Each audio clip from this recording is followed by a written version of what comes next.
Hello and welcome to Service to Humanity, a program of the Federal Ministry of Humanitarian Affairs, Disaster Management and Social Development, designed to bring you updates on programs, policies and events of the ministry as it carries out socio-economic interventions towards addressing humanitarian issues across the country. My name is Hafsat Mustafa Hadija, your anchor. February 17, 2022, the Minister Sadiya Umar Farouk was the guest at the State House Ministerial Briefing, where she gave a report card of the humanitarian efforts being implemented by her ministry in the Northeast and other parts of the country. We shall bring you highlights of the key points she addressed during the brief. As a response to one question that arose during the interaction, the ministry, through its media and publicity unit, has some testimonials of Empower beneficiaries whose stories changed through this intervention, and we shall show them to you. All of these after the news coming up shortly. Welcome to the program. The program is key to helping young Nigerians acquire and develop. The federal government of Nigeria remains committed to including and protecting persons with disabilities to guarantee that no one is left behind. I see that we are going through challenging times, and I see this woman running all about the country trying to help our people, because this lady is doing a very good job for our country. Thank you. Thank you for all what you have been doing for us. In our management diary, Minister pledges support for Police Officers' Wives Association. In other news, MDAs and other stakeholders applaud the 5-year strategic plan of the ministry towards mapping out a life of dignity for all Nigerians. Keep watching.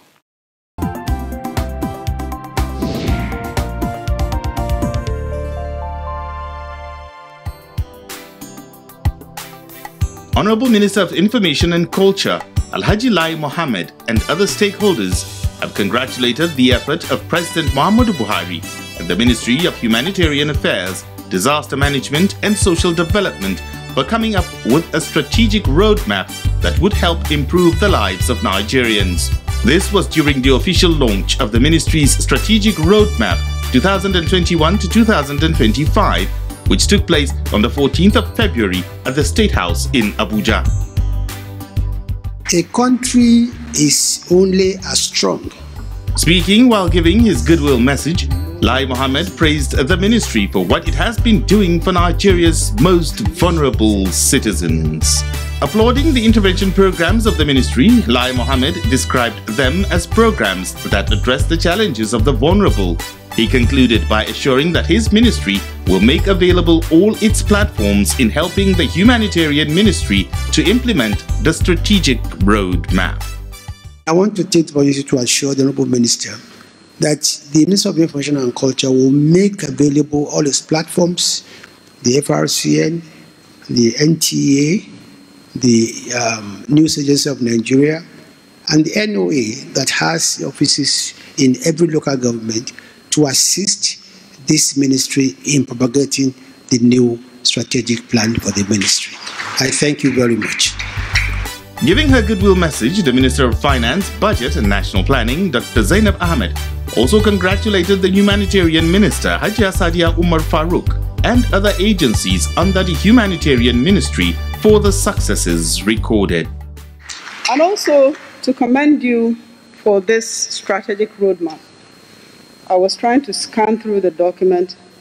It's very clear, and we're going to study it carefully in our ministry. It's very clear that a lot of effort has been done to take into account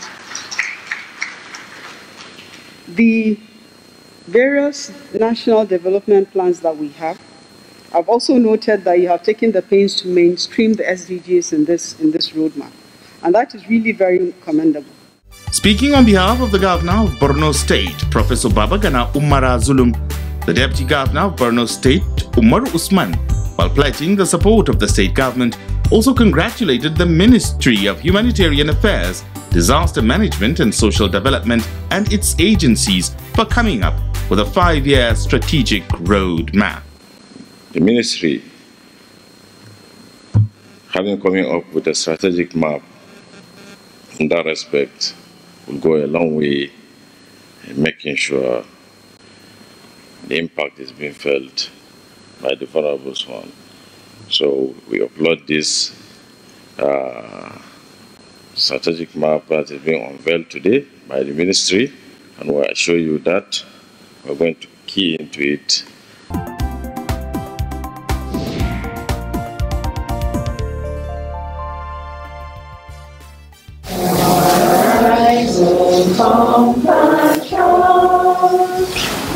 The Minister of Humanitarian Affairs, Disaster Management and Social Development, Sadiya Umar Farouk, has pledged to support the Police Officers' Wives Association of Nigeria, POA, in the empowerment of its members and their children through the National Social Investment Programs, NSIPs. The minister made the pledge when the management and executive members of POA, led by its national president, Hajara Usman Al-Kali Baba, paid her a courtesy visit in Abuja on Thursday.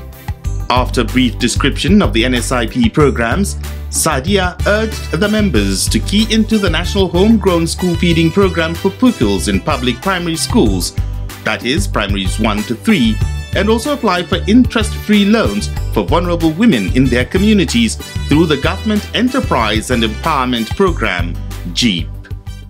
The Government Enterprise and Empowerment Program, where we provide soft loans to small traders, the market women.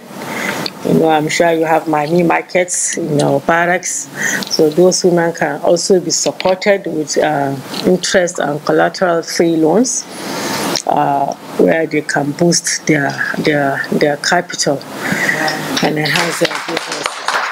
So this is what we do, and then the other is the conditional cash transfer. This is a program that we are doing together with the World Bank. We support poor and vulnerable households in the communities with 5,000 naira monthly. The minister also mentioned that the Empower program is available to the youths in the barracks to help them acquire life skills, adding that the humanitarian ministry would like to partner with POA in the alternate school program to ensure that all children are empowered with basic education wherever they are. Earlier, the POA president, Hajara Usman Al-Kali Baba, commended the minister for her effective management of massive humanitarian challenges faced by the nation due to banditry, militancy, and terrorism. Indeed, you have owned up to your mandate of seeing to ending extreme poverty and promotion of shared prosperity. As the pioneer minister of the Federal Ministry of Humanitarian Affairs, Disaster Management and Social Development, you have demonstrated commitment towards nation building and eradicating poverty in line with the SDGs agenda, namely Agenda 1, which seek to eradicate poverty, and Agenda 2, which creates zero hunger. The POA president also requested for the provision of COVID-19 palliatives and soft loans for vulnerable women in the barracks to cushion the effect of the pandemic. She further promised that the palliatives, if given to them, will be deployed judiciously to support families of officers who are at the forefront of safeguarding the nation.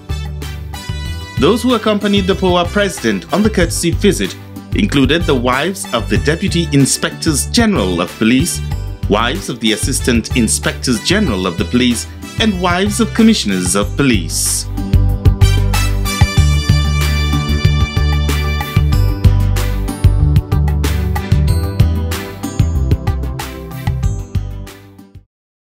You are still watching Service to Humanity, a program which brings you activities of the Federal Ministry of Humanitarian Affairs, Disaster Management, and its agencies.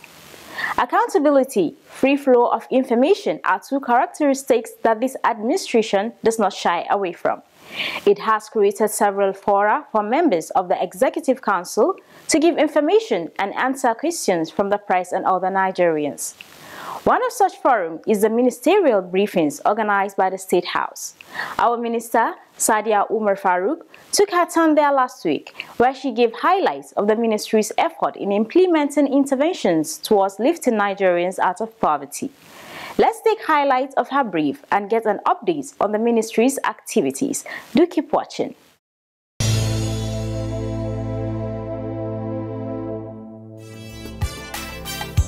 The minister was accompanied to the briefing by the Permanent Secretary of the Ministry, Bashir Noura Al-Ghali, and the heads of the 6 agencies and programs under the ministry's purview through which it executes its mandate, namely National Emergency Management Authority, Northeast Development Commission, National Commission for Refugees, Migrants and IDPs, National Agency for the Prohibition of Trafficking in Persons, NAPTIP, National Commission for Persons with Disabilities, National Senior Citizens Center, Office of the Senior Special Assistant to the President on SDGs, and the National Social Investment Program.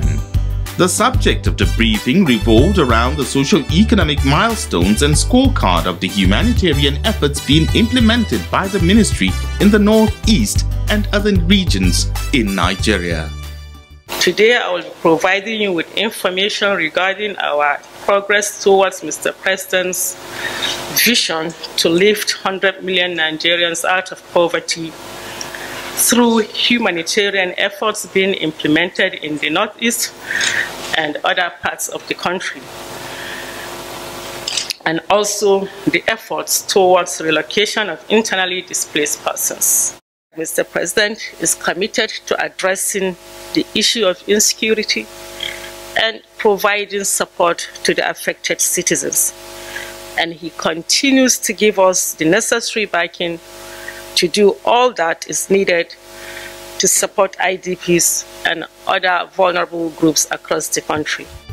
The minister's brief highlighted areas of collaboration to ensure seamless delivery of humanitarian aid to the vulnerable, while also providing a background to the establishment of the ministry, highlighting mission and vision, as well as the 5-year strategic roadmap.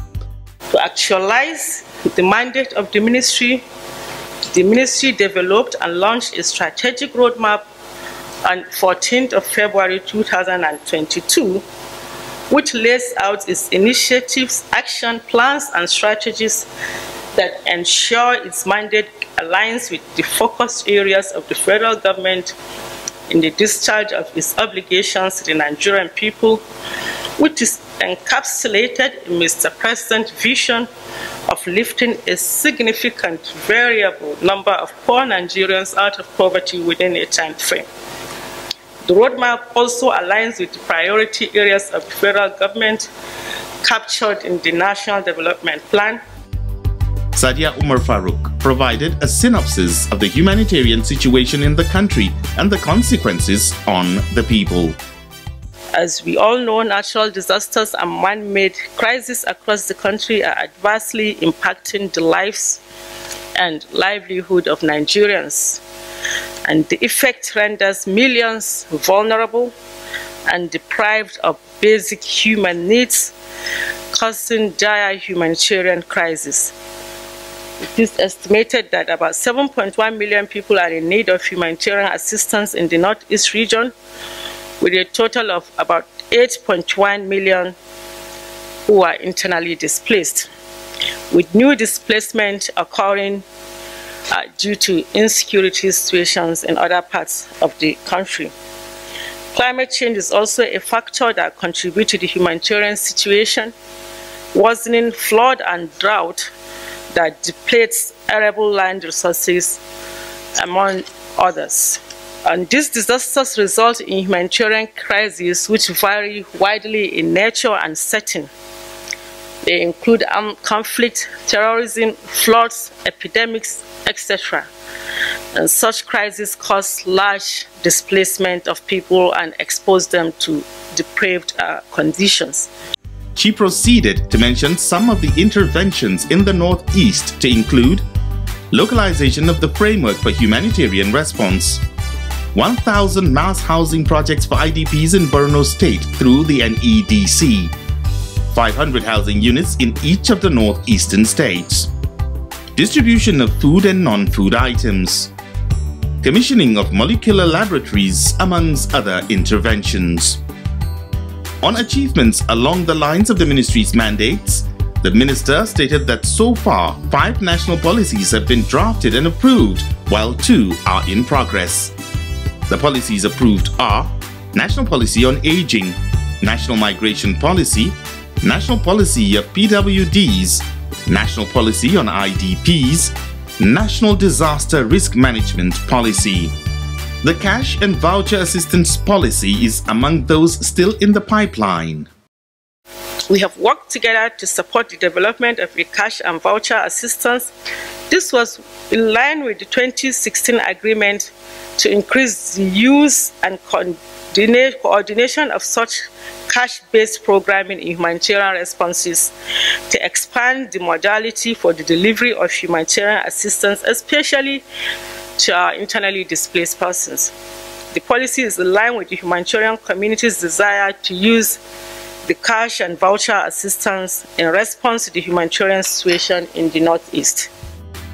Sadiya Umar Farouk rounded up with a summary of the implementation of the National Social Intervention Program NSIP across the 4 clusters of the intervention.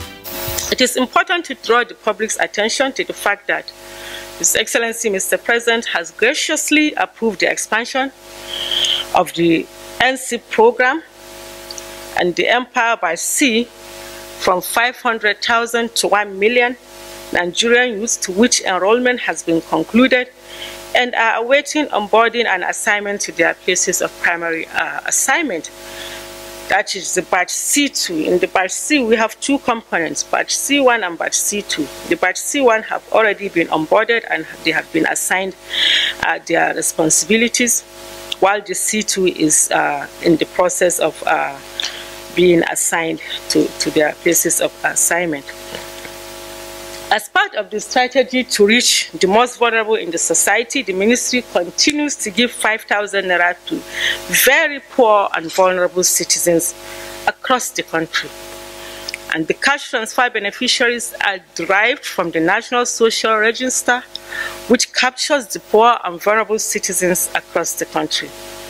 As at the end of January 2022, the National Social Register has captured over 46 million individuals. And currently, 1,632,480 households are benefiting from the conditional cash transfer program. There's also the grant for rural women, which gives 20,000 naira one-off grant to our rural women. On the homegrown school feeding program, over 9 million children are being fed in 54,796 public primary schools by 100,000 plus cooks across the 36 states of the country. The JEEP 2.0, the minister said, has registered over 1.2 million Nigerians for the various loan products, and payment modalities are being finalized. The minister's brief drew questions. I'm interested in that exit program because one of the issues that have been raised in my office each time I write this story is that I get confronted with the issue of, have you seen somebody who has benefited from the Empower? Have you seen the post-Empower activities that those people engage in? I give you an example. I have a teacher, somebody who participated in teaching. Yes, sorry, I was wrong. Today, he's worse off than when he participated.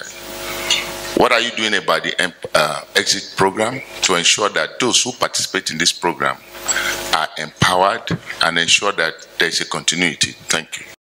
You asked another question, if has anybody really benefited from the Empower program? Yes, of course. The 500,000 that have been on the program, the batch A and batch B, 500,000, they benefited on that program for a period of 4 years and 2 years. The batch A was on the program for about 4 years, and we're giving them 30,000 naira stipends monthly. And the batch B, they benefited for 2 years. So yes, the Empower beneficiaries have benefited because these are people who were not employed, who had nothing to do, but they were engaged and they were being paid stipends that they will use to earn a decent living. And I think the business there, when he said people are worse off before joining Empower, the idea of Empower is not to make people worse off after. That's not the idea. The idea is to pick you up from a level, empower you with skills, competencies, so that you can be able to apply your God-given intellectual and creative energy. If you are a graduate, you are given opportunity to teach, in addition to a lot of information given to you. You are given an opportunity to work in a healthcare facility, supporting, they call them volunteers anyway, in addition to a lot of information given to you to survive. You are given opportunity to work on farms through the agriculture development programs as extension officers, again with a lot of information for you to pick the pieces. While you do this, every month you have an allowance of 30,000. What we have realized is that there is a need for huge reorientation. Some people actually believe that after they have been attached for a year or 2 years, they will be given a job in the civil service. Some people think they will be given credit instantly after that. So there's a lot of feeling out of the young people that are being attached under Empower. But based on that realization, the ministry has expanded its partnership with the National Orientation Agency, with the NYSC, with the Ministry of Information, to ensure that we build up this orientation to make sure that if you are a chap, you are a graduate, you had nothing before, you have a certificate, now you have 30,000 every month. Will you be able to now remember that in a year, if I were to be saving 5,000, this is what I'm going to get, and then I'll go get on with my life in trying to access the other bits and pieces. Across the 6 geopolitical zones. They should use this money for what it is meant for, seriously, to take care of their family. In 36 states and the FCT. Over 6.4 million of Nigerians poorest of the poor in about 1.3 million households receive conditional cash transfers of 5,000 naira monthly under the Household Upliftment Program of the federal government. Their joy knows no bound.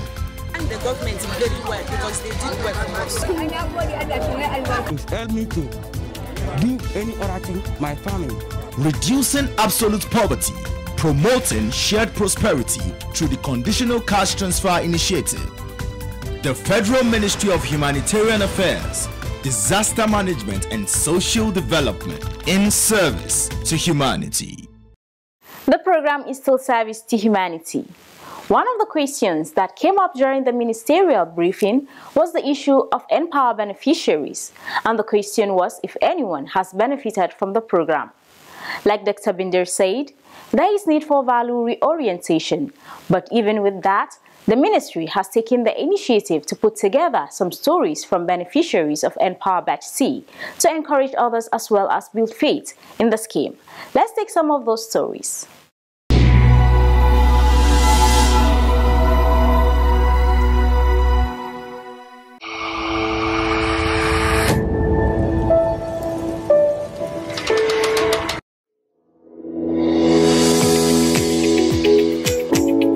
Before now, I'm into photography, and I have a small Nikon camera that I was using. But at the point where the camera got spoiled, I knew that all hope was lost. In the beginning of the program, it was very tough because I was saving the 10,000 that was given to me to buy another camera. At the end of the 3 months, going into the 9 months intensive, and I chose the mechanic village. Come and see it. It was small boys that were my seniors, sending me to brick spiner, and when I come early, I'll sweep the place. But I know what I was looking for. I was down to earth, and I learned. Now I can boast of a new camera with my savings. With the mechanic work and the photography work, I can boast of training somebody into photography and at the same time doing my work perfectly well. And I want to thank the federal government for this opportunity given unto me. And if other young people out there can grab this opportunity, run with it. It will help you for a better tomorrow.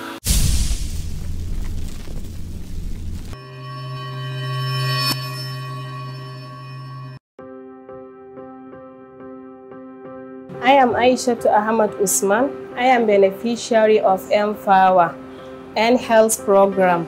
I am assisting conducting delivery in this hospital, Women and Children Hospital, Bauchi, and also we are doing immunization. On Empower, I have benefited more success. During the program, I was able to continue my study with the Stephen, and also I help my community with the experience I have in the hospital.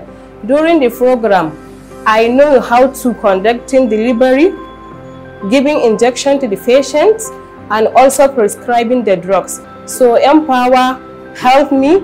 I thank the Almighty and also President Muhammad Buhari. How I wish the federal government will look at the youth people to continue the program.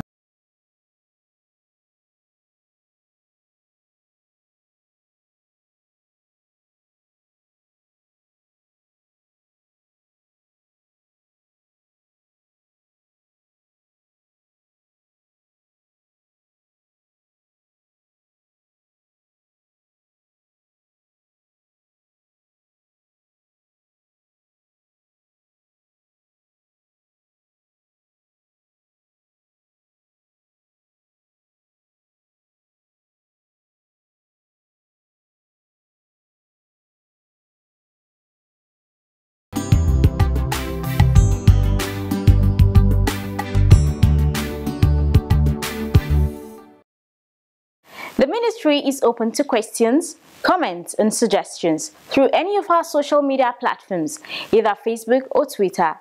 You can also send text only to any of the numbers showing on your screen, and we will do our best to direct them to the right authorities for response. See you next week.